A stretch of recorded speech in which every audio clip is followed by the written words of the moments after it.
마태복음 7장 7절에서 11절까지의 말씀입니다.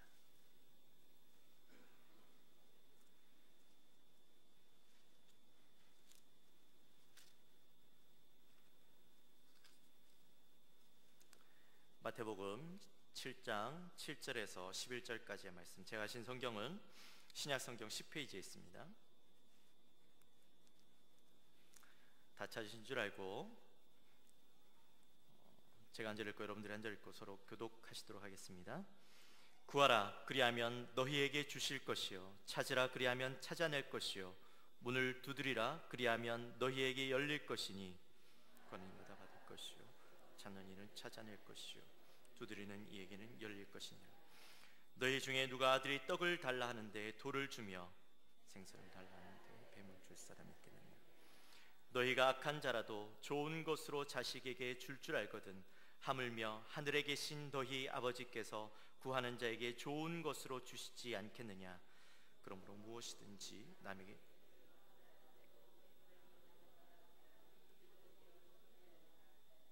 아멘. 제가 11절까지라고 했는데 12절까지 읽었네요.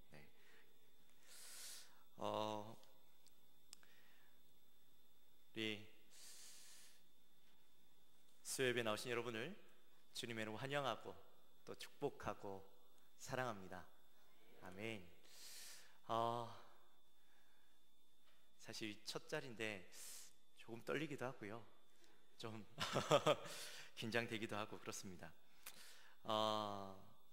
먼저 영광교회 가운데 부족한 종을 불러주셔서 또 섬길 수 있도록, 함께 섬길 수 있도록 은혜를 허락하신 하나님께 감사를 드리고, 또 우리 성도님들께 감사를 드립니다. 사실 영광교회는요, 저에게 빚진 자의 마음을 가진 교회입니다. 무슨 말인지 잘 아시죠? 영광교회는요, 제 인생에 있어서 가장 중요한 사건인 이 결혼을 통해서 맺어진 교회지요. 제가 결혼을 하면서 두 가지 큰 은혜를 경험했는데, 첫 번째는 하나님께서 놀라운 계획 가운데 제 와이프를 만나게 하시고, 또 담임 목사님을 만나게 하셔서 결혼까지 정말 일사천리로 이루어지는 그런 은혜들을 경험했습니다. 여러분들에게는 은혜가 아닐지 모르겠지만 저한테는요 진짜 은혜였습니다. 일주일 만에, 만난 지 일주일 만에 결혼을 이렇게 결혼하기로 약속하고 다시 아내를 떠나보낸다라는 게, 결혼할 사람을 떠나보낸다는 게 여러분 쉬운 일 같아 보이시죠? 쉽지 않더라고요. 그런 모든 과정들을 경험하면서 제가 참 은혜다라는 생각이 들었습니다. 하나님께서 일하시니까 정말 모든 일이 은혜롭게 또 순조롭게 잘 되어지는구나 하는 것을 느꼈고요. 또한 그 생각을 저만 한 것이 아니라 제 주위에 있는 많은 분들이 저와 똑같은 마음으로 그렇게 느끼셨다라고 이야기하시더라고요. 그래서 결혼하는 것, 아내를 만난 것이 정말 저에겐 은혜였고, 또 저한테 다른 은혜가 있었다면 바로 영광교회 성도님들입니다. 영광교회 성도님들의 사랑과 헌신이 저에겐요 굉장히 큰 은혜였습니다. 사실 저를 잘 알지도 못하는 우리 장로님들, 권사님들, 안수 집사님들, 모든 성도들이 한 마음이 되어서 저의 결혼식을 위해서 얼마나 수고하시고 교회를 아름답게 꾸며주셨는지, 제가 그 모습을 보면서요 이런 말로 표현할 수 없을 만큼 제가 감동을 받았었습니다. 여기 다들 수고하셨었죠. 특히나 제 마음 가운데 가장 큰 감동이 있었던 것은요, 우리 지하 주차장이 변화되는 것이었습니다. 아시죠? 지하 주차장, 더럽고 어둡고 매연으로 가득한 지하 주차장이 이렇게 아름답게 바뀔 수 있을까, 이렇게 깨끗하게 바뀔 수 있을까 하는 것들을 제가 느꼈습니다. 그것이 단순히 깨끗해진 것이 아니라 성도들의 손길, 성도들의 그 손때 묻은 흔적들이 남아있기 때문이죠. 제가 듣기로는 그 매연으로 더러워진 벽과 바닥을 물로 깨끗하게 씻어내고 세제로 깨끗하게 다 일일이 닦아내셨다는 이야기를 들었습니다. 여러분, 다른 누가 결혼한다고 해서 그렇게 하시겠습니까? 그래서 저는요 그 얘기를 들으면서 얼마나 감사하고 죄송했는지 모릅니다. 저는 비록 결혼식을 하면서요, 번개풀에 콩볶아 먹듯이 전 일주일 동안 한국에 있다가 결혼식만 하고 훌쩍 떠나버렸었습니다. 그래서요, 그때 제 마음 가운데 이 감사한 마음은 있었는데 이 감사한 마음을 표현할 길이 없어서요, 그 표현할 길도 없고 또한 그럴 정신도 없이 한국에 있다가 떠나버렸었습니다. 그래서 그 후로 제 마음 가운데 영광교회 하면요, 이 빚진 자의 마음이 있었습니다.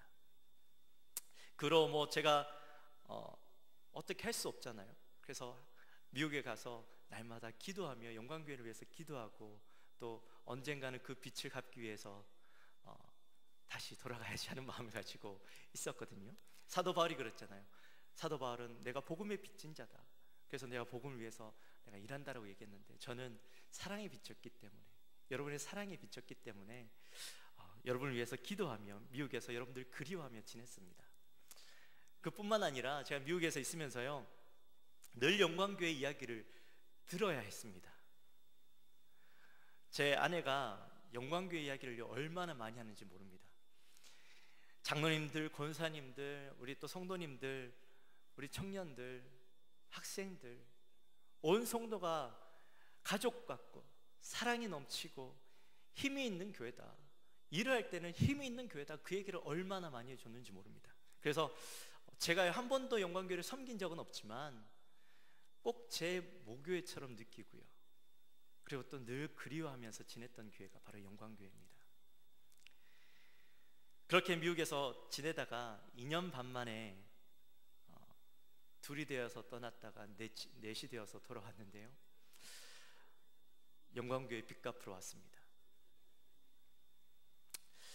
제가 빚 갚으러 왔는데 좀 오래오래 빚을 갚고 있었으면 좋겠다라는 마음의 소원이 있습니다. 하나님께서 어떻게 하실지는 잘 모르겠지만 오래오래 또 여러분들과 함께 이 빚 갚으며 살았으면 좋겠는데요. 근데 또 다른 변화가 있었습니다. 제 마음 가운데 여기 와서 마음의 변화가 있었는데요, 뭐냐면 제 마음 가운데 빚진 자의 마음이 있었다라고 얘기했잖아요. 미국에서 올 때까지의 마음이었습니다. 근데 제가 미국에서 와서 이제는요, 가족이 되었습니다. 교회에 가족이 있어서 제가 가족이 된 것이 아니라,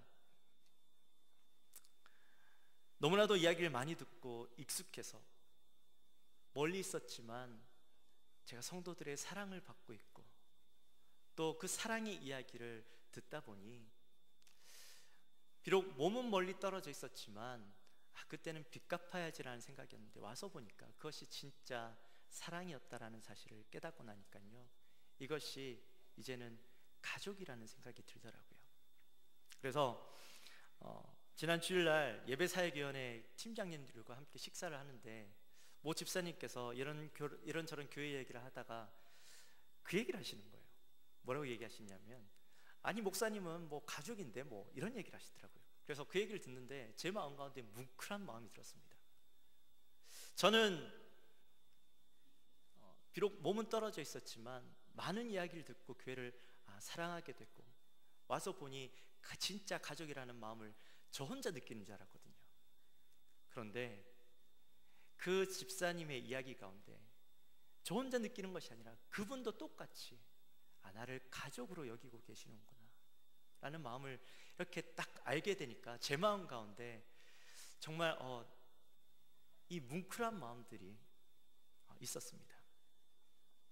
그렇게 2년 반 만에 신분이 바뀌고 이젠 가족이 되어서 부족하지만 교회를 섬길 수 있게 되고, 또 늘 빚진 자의 마음으로, 또 가족으로, 영원한 사랑하는 마음으로 그렇게 교회를 섬기고 나아가려고 합니다.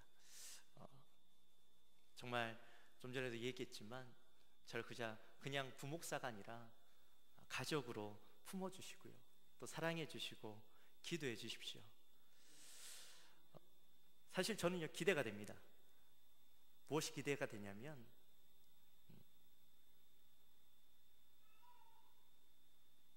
그 모든 것들이 기대가 됩니다. 신동이라는 사람을 바라보면 실망이 되실 겁니다. 아니, 반드시 실망하게 되실 겁니다. 왜냐하면 저는 참 부족한 사람이거든요. 제가 많은 사랑을 받았고 많은 기대를 어쩌면 받고 있었을지도 모른다라는 생각이 저의 마음을 늘 붙잡고 있었습니다. 그런데 이 신동이라는 사람을 보면 실망하면 어떨까라는 생각이 있었거든요. 그런데 제가 이렇게 기도하면서 제 마음 가운데 그런 두려운 마음들이 기대로 바뀌었습니다. 영광교회 사역이 기대가 되기 시작했고요. 또 저를 빚어가실, 지금은 부족하고 보잘것없고 실망 가득한 사람의 모습이지만 하나님께서 저를 빚어가실 그 모습이 기대가 되었습니다. 누가 그러시더라고요. 나이 먹는 게 싫어서 계산을 안 한다라고 얘기하는데 저는요, 나이 먹는 게 기대가 됩니다. 아직 어려서 그런지 모르겠지만 저는요, 매일매일 하루의 삶이 내일이 기대가 됩니다. 어제보다 오늘의 제가, 오늘의 저보다 내일의 제가 더 기대가 되기 때문이죠. 저의 부족함을 알기 때문입니다. 하나님께서 저를 빚어가실 것들이 기대가 되기 때문입니다. 하나님의 사람으로 세워가실 그 모습이 기대가 되기 때문입니다. 제가 사실 첫 말씀을 무슨 말씀을 전할까 이렇게 기도하면서 고민하던 가운데요, 목사님께서 그러시더라고요. 첫 설교는 자기 소개하고 자기 간증하는 거야 그러시더라고요. 네, 또 제 이야기는 뭐 그렇게 길게 할 것도 별로 없고 뭐 자랑할 것도 없고 간증할 것도 별로 없어서 또 앞으로 오랜 기간 만나면서 또 설교 가운데 저의 이야기는 하게 될 것 같다라는 생각이 들어서 대신에 제가 그 말씀을 준비하면서 이 말씀을 생각나게 하셨어요. 새해가 되고 또 저랑 첫 만남 가운데 저 자신에 대해서도 기대가 되지만 우리가 서로 좀 기대했으면 좋겠다라는 마음이 들었습니다. 그래서 이 기대에 대한 말씀을 제가 함께 나눠보려고 합니다. 여러분, 새해가 되었는데요, 어떤 기대가 있으셨습니까? 제가 말씀을 준비하면서 새해 소망이라는 제목을 가지고 이런저런 자료들을 찾다 보니까 한 가지 재미난 현상들이 있었습니다. 그게 뭐냐면 기사들을 쭉 찾아보는데 몇 해 전부터 해가 거듭할수록 이 새해 소망이라는 단어가요 줄어들기 시작하더라고요. 이유는 알 수 없지만 제가 가만히 생각해 보니까 아마 그것 때문이 아닐까. 나라가 어렵고 경제가 어렵고 특히나 청년들의 취업, 중년들의 실업과 재취업이 어려워지면서 사람들의 마음 가운데 이 마음이 강팍해지면서 이 소망이라는 말, 희망이라는 말이 서로에게 부담스럽고 껄끄러운 그런 시대가 되지 않았나. 그런 시대가 되었기 때문에 그렇지 않을까라는 생각이 들었습니다. 단지 그런 현상들이 세상 속에서만 있는 것은 아닐 거라는 생각이 들었습니다.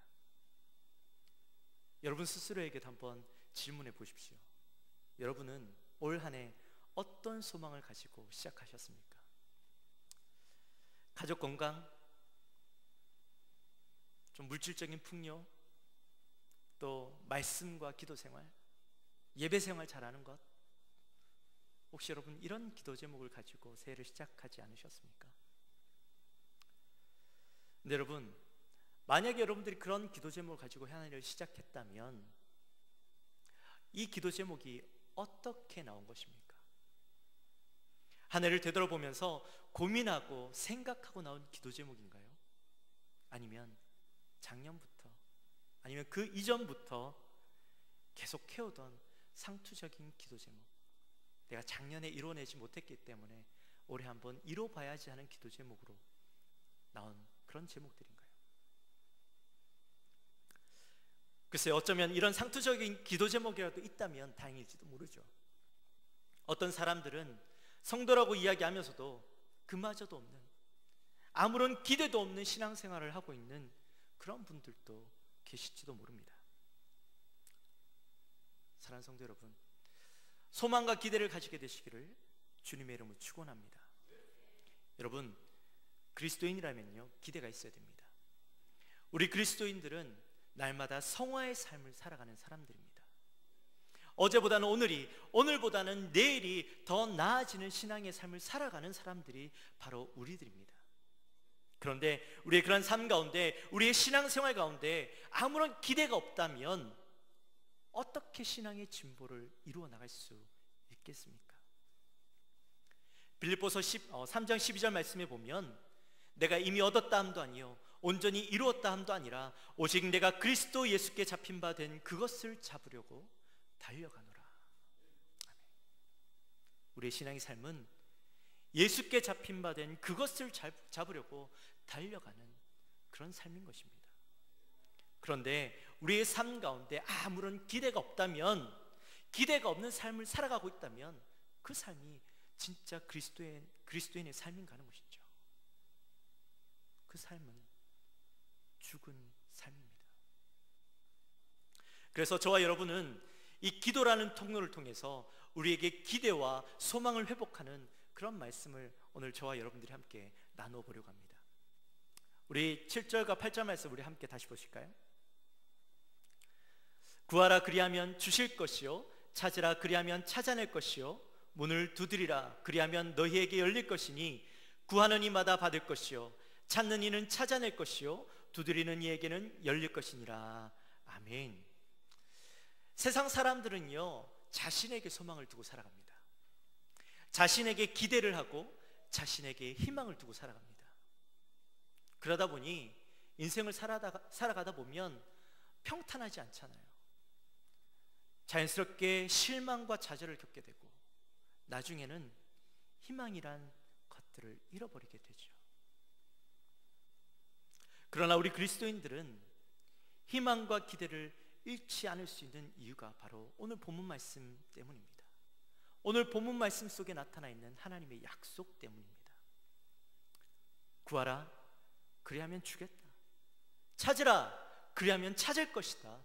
문을 두드리라 그리하면 열릴 것이다. 여러분, 이처럼 신나는 말씀이 어디 있습니까? 여전히 우리는 연약하여서 넘어지기도 하고요, 문제를 여전히 안고 있고요, 여전히 우리의 삶 가운데는 고통이 있습니다.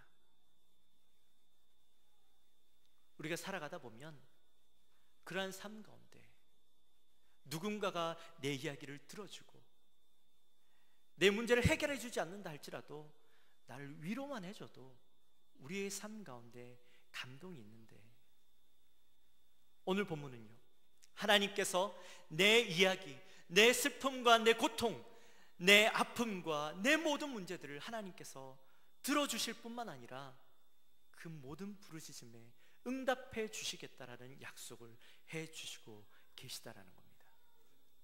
그러니 우리 인생에 기대가 있어야 되지 않을까요?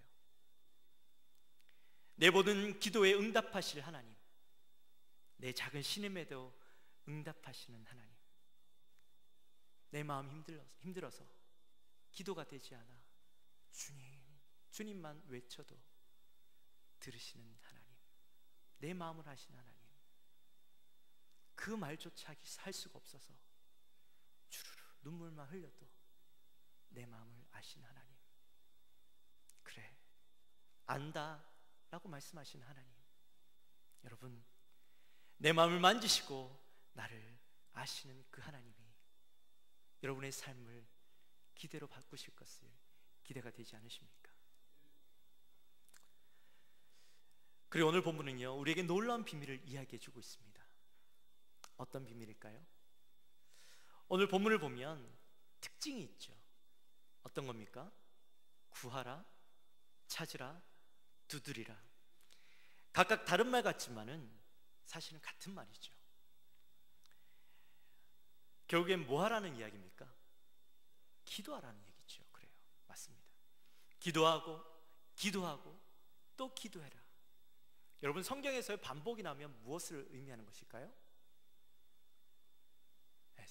강조, 맞습니다. 강조입니다. 강조. 특히나 이 그 원문을 보면 뭐라고 똑같이 얘기하고 있냐면 이 동사들이 현재형 동사로 나타나 있다는 거죠. 현재형 동사라는 말은 계속적으로 진행되고 있다는 것을 이야기합니다. 그러니 기도를 하는데 끊이지 않고 계속적으로 기도하고 있는 것을 이야기하고 있는 것이죠. 기도하고 있고요, 또 계속 기도하고 있고요, 또 계속 기도해야 된다는 것입니다. 이것을 다른 말로 바꿔서 이야기하면 간절함을 이야기합니다. 간절함. 지난주 우리 교회 새벽기도 총진군이 있었죠. 화요일부터 주일까지 매일 새벽마다 새벽기도 총진군 가운데 우리는 참석했습니다. 그런데 여러분, 그 새벽기도 총진군 가운데 어떠한 마음을 가지고 나오셨습니까? 여러분 안에 어떤 간절함이 있으셨습니까? 여러분 안에 어떠한 기대감이 있으셨습니까? 새벽기도 총진군 둘째 날 새벽에 담임 목사님께서 설교하시는데, 오늘 저와 똑같은 본문은 아니었지만 그 같은 내용의 본문을 가지고 목사님께서 말씀을 하셨었죠. 그때 목사님께서 이렇게 말씀하셨습니다. 성령의 역사가 처음 총진군 때를 말씀하시면서 날마다 이 새벽기도 총진군이 기대가 되었다라고 말씀하셨습니다. 그러면서 성령의 역사가 기대되고 오늘 하나님께서 어떻게 우리 예배 가운데 역사하실지가 기대되었다라고 말씀하셨었습니다. 아마 여기 계신 많은 성도님들께서 그때의 감동을 그대로 기억하고 계실 거라 생각합니다.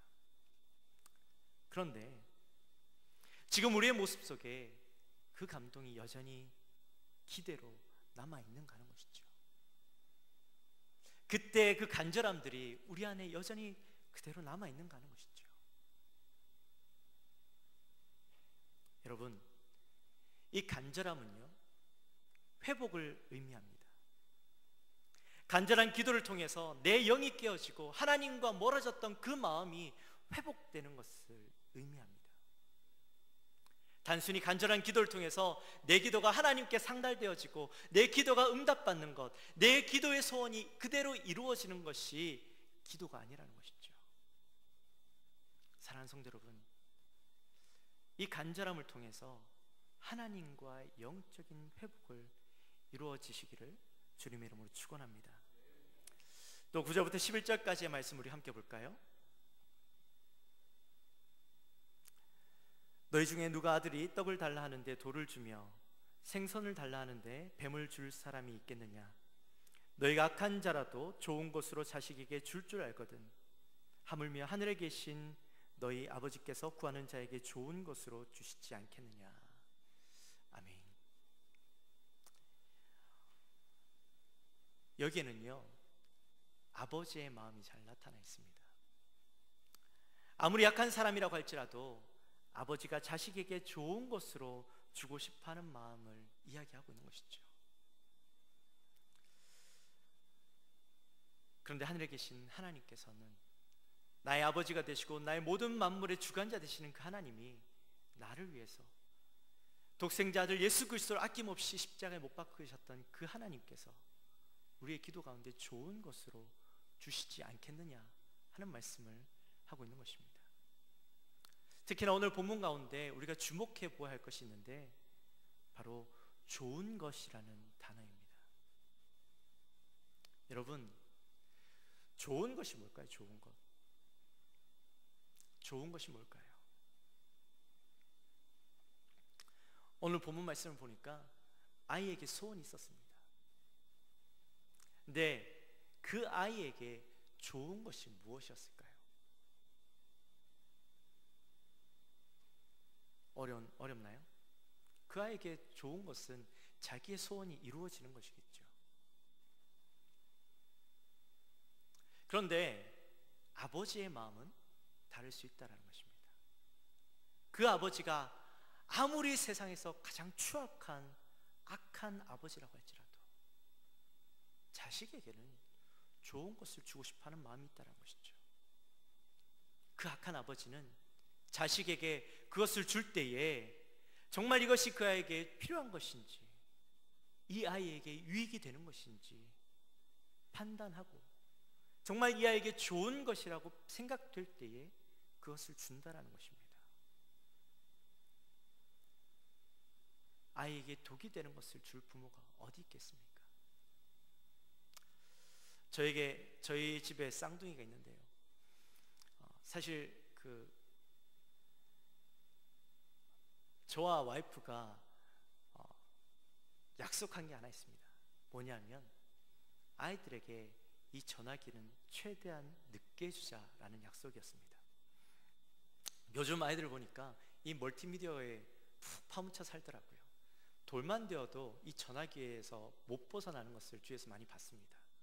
특히나 부모들이 좀 식사를 하거나 자유로우려면 아이들에게 전화기를 주는 것만큼 좋은 게 없더라고요. 근데 아이들이 그 전화기 속에 푹 파묻혀 사는 모습을 보니 야, 이건 아니다라는 생각이 들더라고요. 그래서 우리가 나중에 아이 낳으면 이 전화기는 최대한 늦게 주자라는 약속을 했었습니다. 그런데 며칠 전에 저희 집에 케이블 TV를 놨거든요.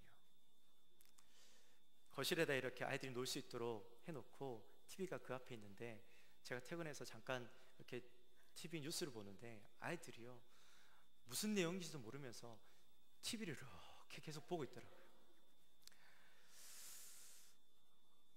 그걸 보면서 참 두려운 마음이 들었습니다. 곧 내 전화기를 빼앗기겠구나. 특히나 저희 집은 쌍둥이잖아요. 쌍둥이들이 하나씩 가지고 다니면 저희 부부가 전화기를 하나씩 다 뺏겨야 되는데, 그러면 어떻게 되겠습니까? 그래서 두려운 마음에 와이프가 아이들이 TV를 이렇게 집중해서 보고 있으면 이렇게 반대로 돌려놓습니다. 근데 또 처음에는 장난감 가지고 놀다가 또 이렇게 놀다가 TV를 보고 한참 이러고 있는 거예요. 또 돌려놓고 또 돌려놓고. 그 모습을 보면서요, 쉽지 않겠다라는 생각이 들었었습니다. 부모의 마음이 악한 것을 안 주고 싶은데도 환경이 그러니 이 마음이 그게 안 되더라고요. 물론 할 수 있는 데까지 노력은 하겠죠.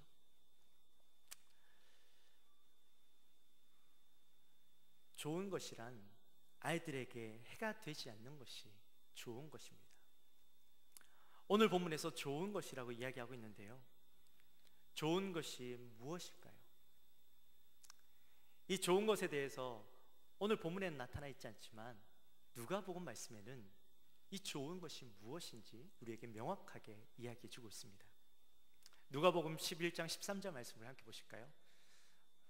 생각보다 여유가 있는데 누가복음 11장 13절 말씀을 함께 보십시다.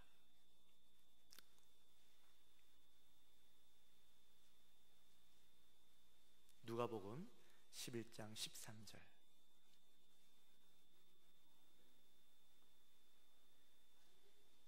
네, 우리 함께 읽도록 합니다. 너희가 악할지라도 좋은 것을 자식에게 줄 줄 알거든 하물며 너희 하늘아버지께서 구하는 자에게 무엇을 성령을 주시지 않겠느냐 하시니라. 아멘. 여러분, 아이에게 좋은 것은 그 아이에게 해가 되지 않는 것이죠. 그렇다면 우리에게 좋은 것은 무엇일까요?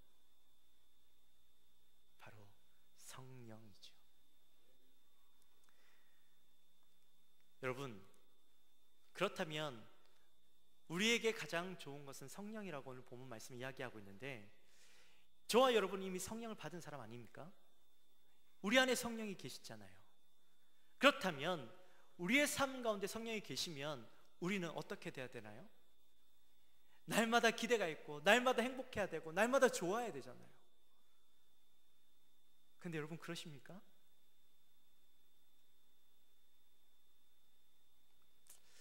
오늘 본문에 나타나 있는 이 성령이라는 얘기는 단순히 성령님이 우리 안에 계시는가 계시지 않는가를 얘기하는 것이 아니라 바로 우리의 삶이 우리 안에 이 성령으로 충만해져 있는 삶을 살고 있는가 아닌가를 이야기합니다.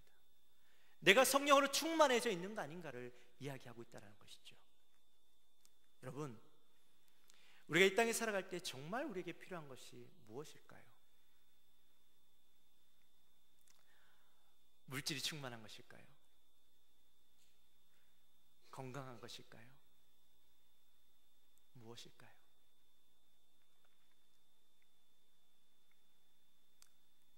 우리가 기도하며 신앙생활하며 궁극적으로 우리가 소망해야 되는 것은요, 바로 성령 충만함입니다. 예수님께서 요한복음 15장 26절 말씀에서 우리에게 이렇게 말씀하셨습니다. 보혜사 곧 아버지께서 내 이름으로 보내실 성령, 그가 너희에게 모든 것을 가르치고 내가 너희에게 말한 그 모든 것을 생각나게 하시리라. 아멘. 성령 충만한 것은 내 모든 것이 예수님께 완전히 복종되어진 상태를 이야기합니다.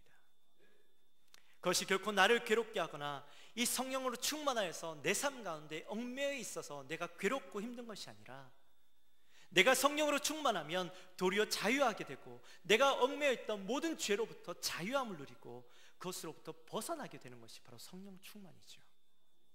그래서 우리는요, 세상의 그 모든 것들, 세상의 좋은 것들이 우리에게 주어진다라고 해도 이것이 성령 충만한 것은 바꿀 수 없을 만큼 좋은 것입니다. 그래서 우리가 이 땅을 살아갈 때에 이 성령 충만한 것보다 더 좋은 것이 없는 것이죠. 우리가 성령 충만하면 우리에게 주어진 그 모든 문제들이요, 문제가 되어지지 않습니다.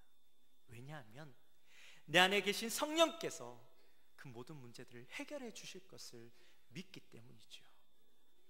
우리가 성령으로 충만하면 내 생각과 하나님의 생각이 같아지니까 그 모든 기도의 제목들이요, 응답받아 누리게 되는 것입니다. 그 삶이요, 얼마나 행복하겠습니까, 여러분? 그러니 우리는 기도를 통해서 이 간절함을 회복하고 우리의 삶 가운데 이 성령 충만함을 기대하며 살아가야 하는 것입니다. 이제 말씀을 마칩니다. 사랑하는 성도 여러분, 우리의 삶 가운데 기대가 있기를 소망합니다. 우리의 삶 가운데 기도를 통해서 일하실 그 하나님을 기대하시기 바랍니다. 간절한 기도를 통해서 하나님과 관계가 회복되어지기를 기대하시기 바랍니다.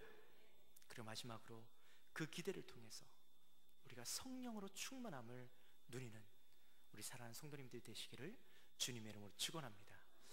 우리 옆에 분들 보시면서 한번 고백할까요? 기대가 됩니다. 기대가 됩니다. 성령 충만하실 집사님의 모습, 권사님의 모습이 기대가 됩니다. 우리 다시 한번 인사합시다.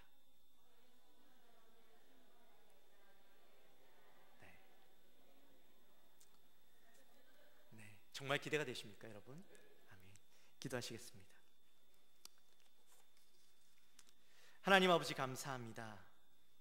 오늘 부족한 종을 통하여서 기대가 됩니다라는 제목을 가지고 우리 함께 말씀을 나누었습니다.